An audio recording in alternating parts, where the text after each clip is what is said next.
Guys இன்றைக்கி நம்ம வண்டியில் எக்கோ மோட் ரேஞ்ச் டெஸ்ட் எடுக்கலாம்னு சொல்லிட்டு வண்டி எடுத்துட்டேங்க. வண்டி எடுக்கும்போது பேட்ரி வந்து 100% இருந்துச்சு. அதே மாதிரி டிஸ்டன்ஸ் வந்து 459 கிலோமீட்டர்ஸ் ஓட்டியிருந்தேங்க. நான் கோயம்புத்தூர் வரைக்கும் ஒரு சின்ன வேலை, சரி அது போயிட்டு வர டிஸ்டன்ஸ் வந்து எக்கோ மோட் ரேஞ்ச் டெஸ்ட் எடுக்கலாம்னு சொல்லிட்டு வண்டி எடுத்துட்டேங்க.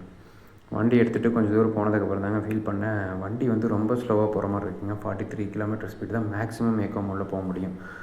ஸோ கட் ரோடு அதே மாதிரி டிராஃபிக்கில் ஓட்டுறதுக்கு வந்து ஒன்றும் பிரச்சனை இல்லை. ஆனால் பைபாஸு மெயின் ரோட்லலாம் ஓட்டுறதுக்கு வந்து வண்டி ரொம்ப ஸ்லோவாக இருக்குது. ஸோ எக்கோ மோடில் மெயின்டைன் பண்ணி ஓட்டுறது வந்து ரொம்ப டிஃபிகல்ட். அதே மாதிரி இன்னொரு இஷ்யூ ஒன்று ஃபேஸ் பண்ணாங்க. ஃபஸ்ட்டு 5% பேட்ரி வந்து ரொம்ப சீக்கிரமாக ட்ரைன் ஆகுது. நீங்கள் ஆல்ரெடி இது மாதிரி ஏதாவது பிரச்சனை ஃபேஸ் பண்ணியிருந்தீங்கன்னா எனக்கு சொல்லுங்கள்.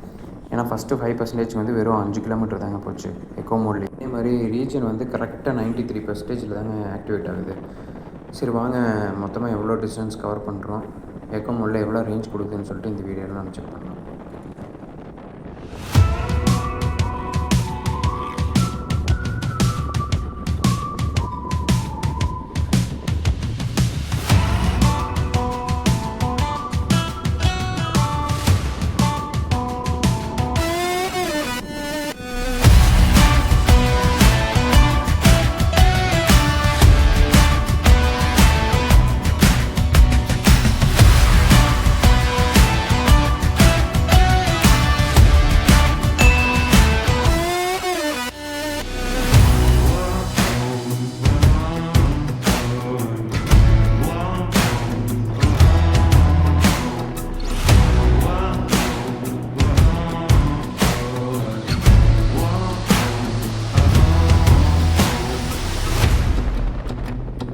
கைஸ் எக்கோ மோடோட ரேஞ்ச் டெஸ்ட் எடுக்கிறக்குள்ளே நூடுல்ஸ் ஆகிட்டுங்க.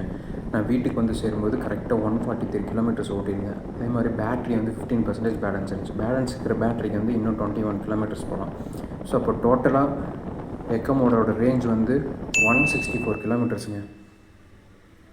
மறக்காமல் சேனல் சப்ஸ்கிரைப் பண்ணிக்கோங்க. அப்போ தான் நான் போடுற அடுத்தடுத்த வீடியோஸ் உங்களுக்கு வந்து ரீச் ஆகும். So thank you.